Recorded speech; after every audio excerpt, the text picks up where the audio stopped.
have been. Okay, well, our speaker tonight is, well, I worked with him. I had the pleasure of working with him. He used to come by every once in a while, and the only thing I ever heard Ronnie talk about at work was Jesus. It was what can be done in ministry, what can be done in the recovery community, and how he can help men. And it didn't matter. Once he got talking about Jesus, it could be 30 minutes, it could be an hour. My supervisor wouldn't say nothing to me. And it was amazing because I was praying. I thought I'd be in trouble because I was talking, but I was like, okay. But it was amazing. It's like she already knew. And still, he's the only person that can stop anybody in the plant to this day and talk about the Lord and they not get in trouble. But without any further ado, I want to introduce Ronnie Joyner, our speaker tonight.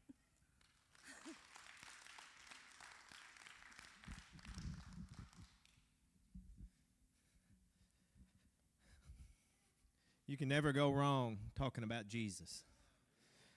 And Shauna said that, and I used to go in her boss's office and talk to her 30, 45 minutes at a time about Jesus. It's something that happened at work I've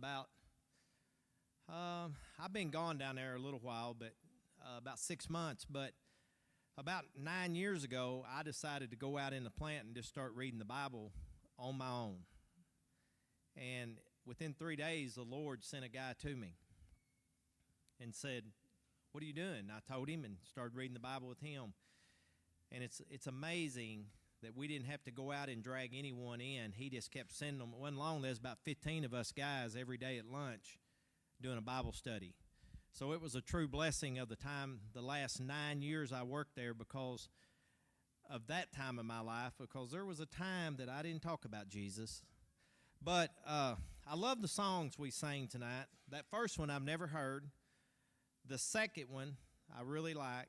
The third one I truly love, but there's always a question with that song, and the question is this: you sought the Lord, he heard, and he answered, and that's why you trust him.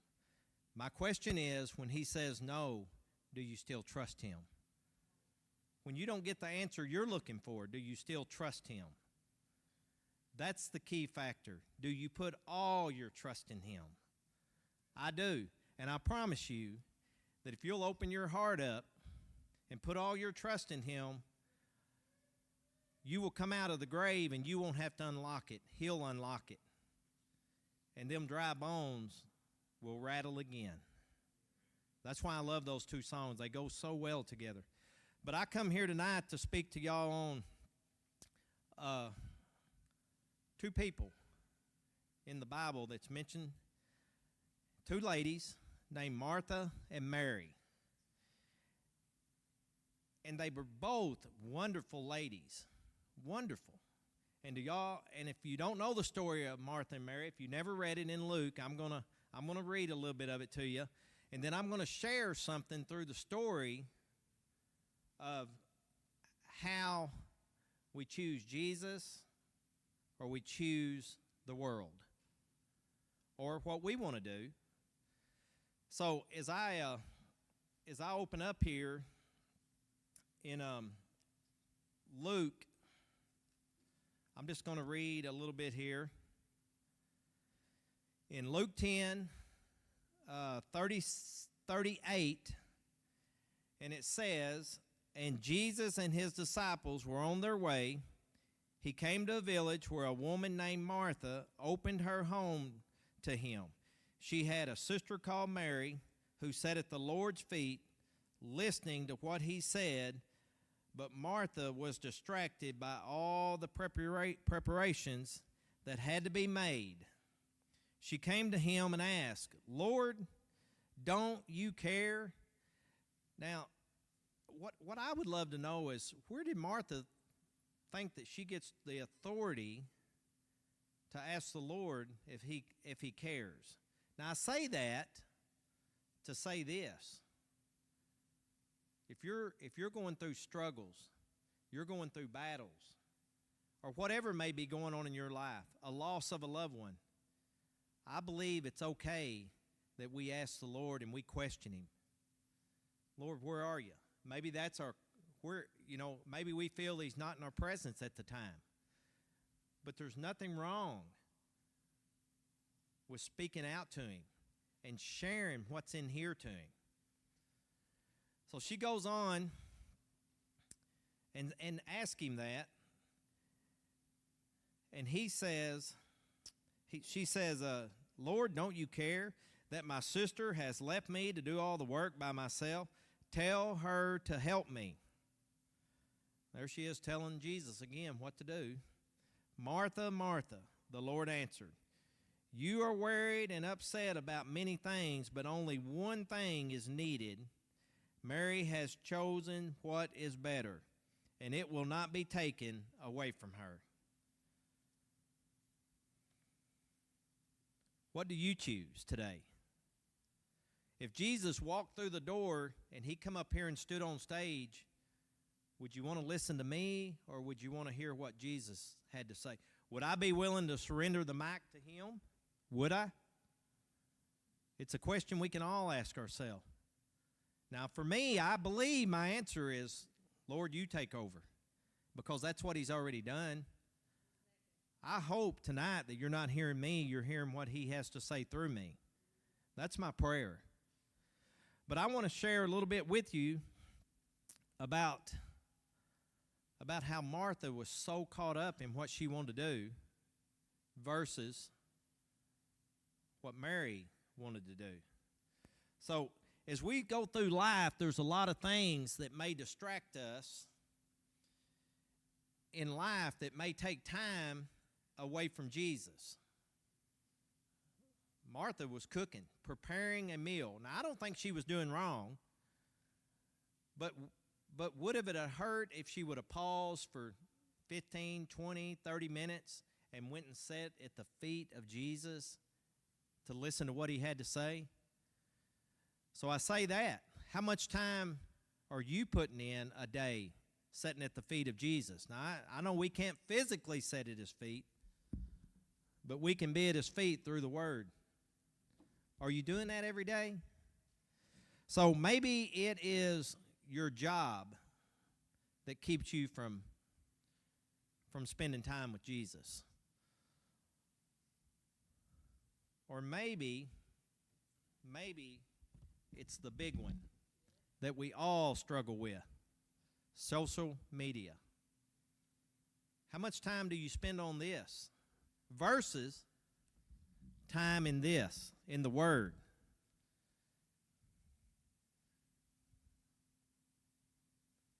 Or just maybe it's what I used to struggle with more than anything.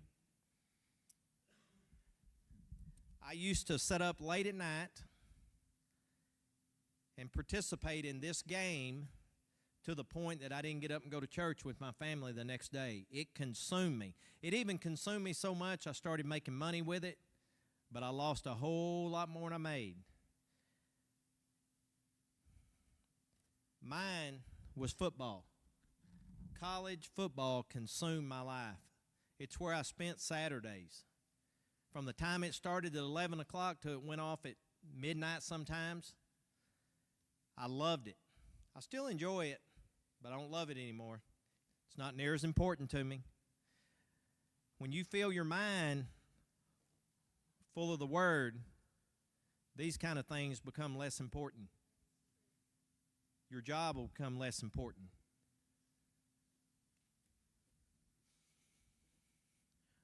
For some of you ladies, it might be laundry that consumes your time.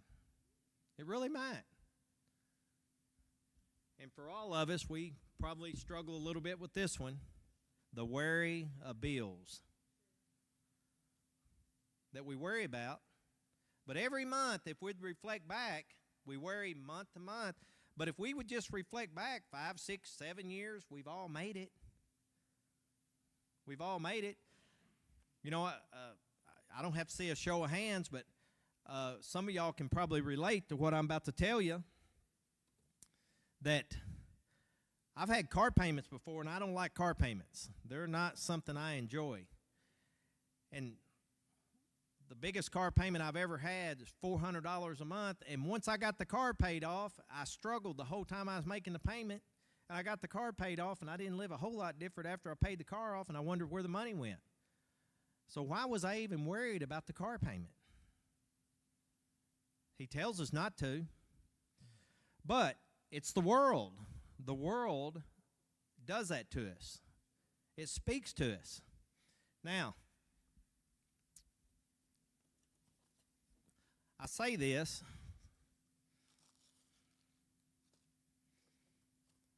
The first time I went and done this demonstration,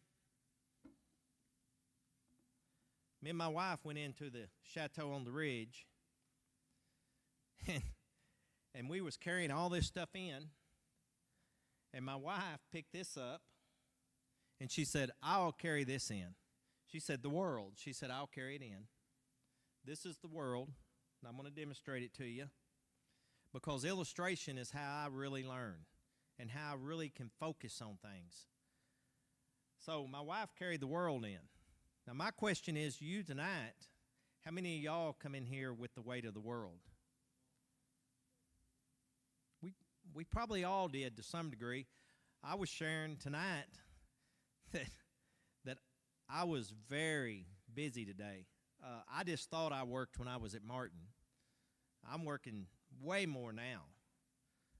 It's a different work. I enjoy it more because I'm getting to help a lot of people. But today it was very exhausting. I was at a hospital for about 4 hours, and I took a gentleman to get a lot of tests done. He's going through cancer. And I go with him I'll be there again tomorrow too, because he has cancer treatments tomorrow. Today was different tests. Hospitals are very exhausting to us. Very exhausting. And then I went and done some stuff for another couple. And when we was coming home, as I was sharing tonight, I was like, man, I didn't even want to come. I was tired. Now, once I leave here, I'll be full of energy again, because there's something about when you share the word of Jesus, he gives you energy. He gives you endurance. He gives you strength. So, and I always come believing that I'm going to share something to y'all, but at the end of the night, when I walk through that door, it was to me. It speaks to me. Now, we're going to use this as an illustration. Boy, I have to be careful with this. You're talking about making a mess. An illustration of the world. So, as we journey through life, we all want a little bit of the world. And we just start and we do a little bit of it. And this is how the world consumes us, just gradually.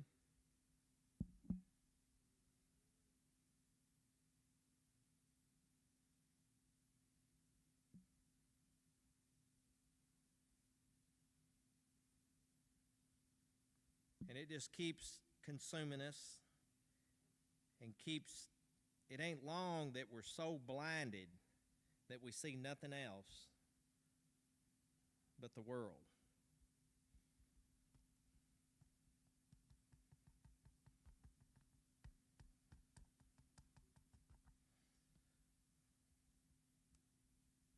So, this is the world.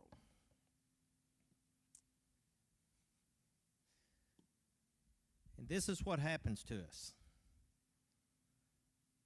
As a young man, from the person that starts off at an early life, a young couple, they get married, they go get a house, they get vehicles, they want to go on vacations, and they're not in relationship with Jesus. And then, at the age of 30, maybe, and I'm just using this as an example, this ain't all cases, but at the age of 30, let's say somebody introduces them to Jesus and they decide they want to start going to church. But the world has consumed them.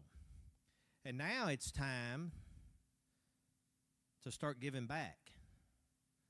And they don't have the money to do it because they put the world first, and the world consumed them to the point that they can't even tithe in the way they're supposed to. I'm guilty. I was that guy at one time. Because we put this first. At that point, it consumed us to the point we got so many bills that we just throw $2 and $3 in the offering plate. Thank God that you give $2 or $3. But if we had our priorities right, you got to give to God first,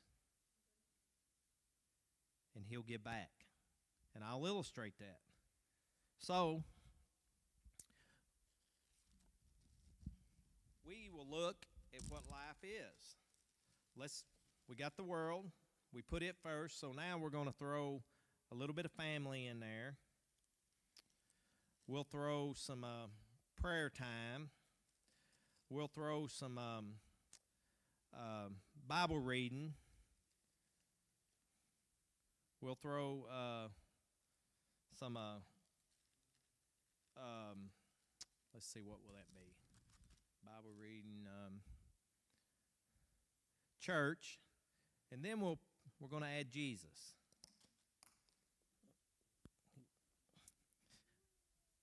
We put Him last. He won't fit. He won't fit.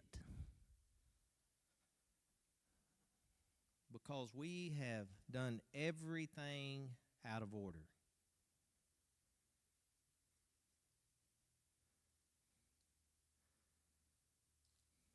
So we have to re-examine ourselves. And we have to start over. We have to come out of the grave and let Him unlock us and recalibrate this and connect to this. So,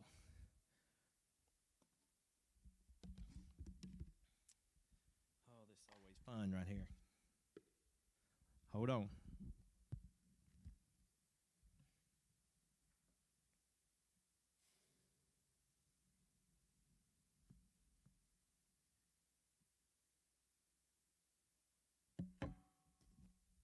So now we're going to start over. And we're going to do what Mary did. We're going to start with Jesus. Bible reading, because I think they're important. Church being third. Family. Prayer. We put it in order. Then we still have the world to deal with. We can't escape it. So we'll start adding the world now that we have things in order.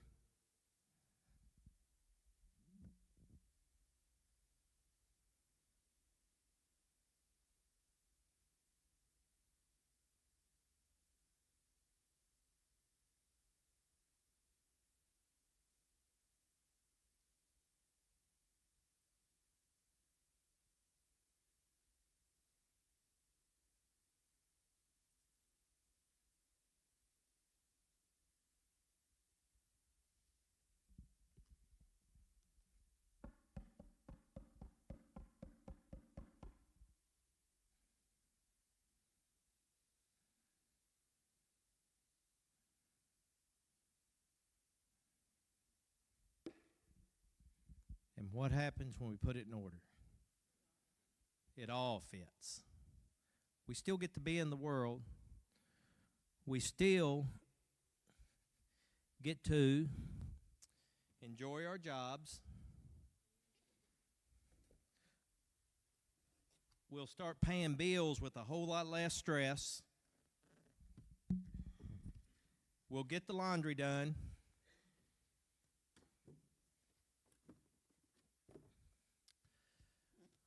We get to go watch the kids play soccer because it's not football now. We're going to change priorities. We get to tell people what Jesus has done in our life if we use this. And we'll have more time for family. It's important. Don't waste your time on things that don't matter. Now, I do that. I tap it because I have to. It won't fit if I don't tap it down. It'll spill over. But listen to what this says. In Luke 6:27, he says, "Give, and it will be given to you. A good measure."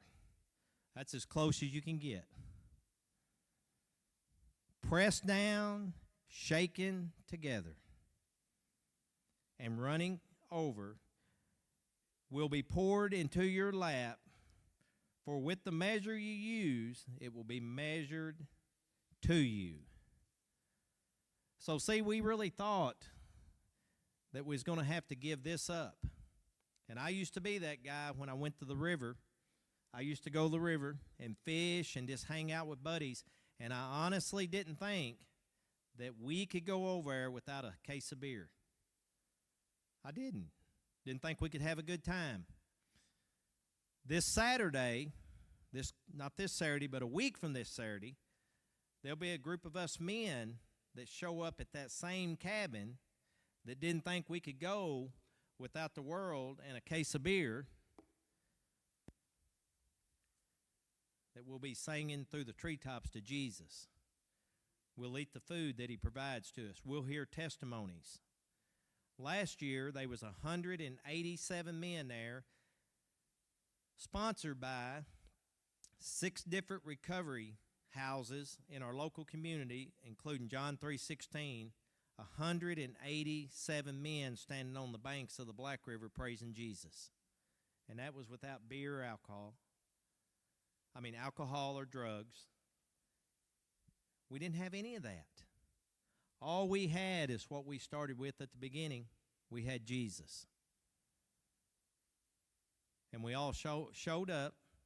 We stayed 6 to 7 hours. No one got bored. No one wanted to leave. But the most inspiring part was the night that I went home and a man called me. And he was over there fishing. And he told me that it was one of the best days he ever had on Black River, fishing. And I asked him, I didn't know who he was, and he didn't know me either. And I asked him if he caught a bunch of fish. And he said, I did not. But he said, it's the first time that I fished on the river that I heard men look, and I looked up on the bank, and they were praising Jesus and lifting him through the treetops. Now, I say that to say this. Be cautious of how you're talking. Be cautious to what you're saying. There's always someone listening that you might not know. So, do you choose tonight to be Martha or Mary? Do you choose putting him first in your life? Because it'll forever change it. And the gentleman, I don't know what his name was, that came up and at the very, what's your name? What is it? Monty? He came up and he talked about cigarettes. One of the most addictive things that we have here. One of the hardest things people had to lay down if they want to quit. And man, thousands and thousands and thousands of people struggle. And his solution was always there. It just took him a while to surrender to it. And once he did, he laid them down. So whatever you're carrying in here tonight, don't carry out. Don't take it out. Whatever it is. Bring it to the altar and leave it at the altar. The feet of Jesus. Give it to him. Quit trying to do it on your own. It will not work. The dry bones will never come alive without him. Never. So I didn't come to give a testimony tonight. I just come to share this. But I don't know what any of y'all tonight have been identified as, or what you've been. Shauna spoke of a little bit who she used to be, what she used to be. And that's the key factor. Did you bury it? To never have it spoken into your life again. I'll share a little quick story about a guy that went into a facility, a manufacturing factory, and it was in hardship, and it was going down the tubes. So they hired this guy. This is a true story, And they brought him in to see what he could do to change it and bring it back to what it once was. And he noticed when he come to this factory, there was labels everywhere. And people were ranked. And a lady told him that he used to go to a coffee shop, and she said, you know, sir, you don't have to go to that coffee shop. She said, up there where the executives are, boardroom, right above your office, you can go up there and eat donuts and drink coffee every day. And you don't have to go to that cafe and smell the smoke coming out from behind the counter. And his question to her was, are the donuts and the coffee for everyone? Are they for the ones out there doing the labor? And he said, if they're not, then we don't need to have them. He said, but if someone on that floor brings them and paying for them, and the shareholders aren't, he said, I'm okay with them being here. And then he believed that when he went outside and walked around the building, he seen signs that says, no parking here because so-and-so will be here. No parking here because so-and-so will be here. He took all the signs down. And he says, tell me what's right about the man that shows up at 5:30 in the morning. He's got to park out there and walk a quarter of a mile. But a guy can show up at 8:30, and he says, I'm more important than you. You park out there, I park here. He took all the labels off. When you take the labels off, don't you let no one put them back on you. You be done with them. When you give up the cigarettes, you be done with it. When you give up the alcohol, be done with it. When you give up the sex, the pornography, whatever it may be done with it. Now, there's people still going to try to speak it into your life, I promise you. They will. Don't let them. Be Martha. Sit at the feet of Jesus and let him speak life into you. Thank you all for letting me share tonight.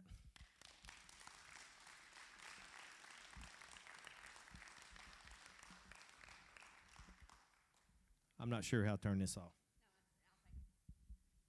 Thank you. You're up here. It's a wonderful word, wasn't it? Give him another round of applause.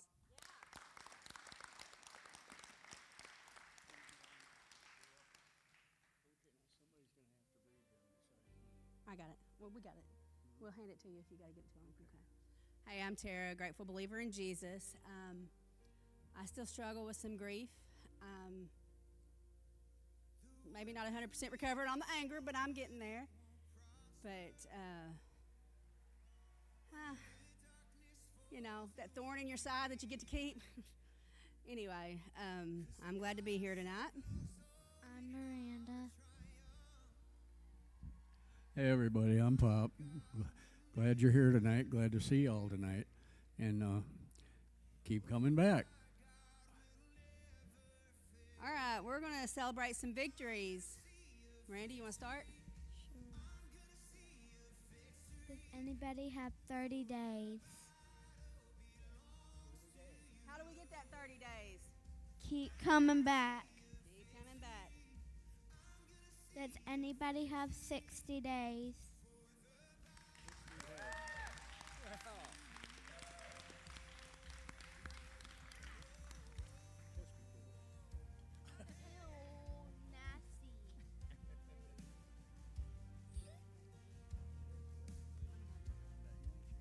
Yeah, I'm getting it. Congratulations. Does anybody have 90 days?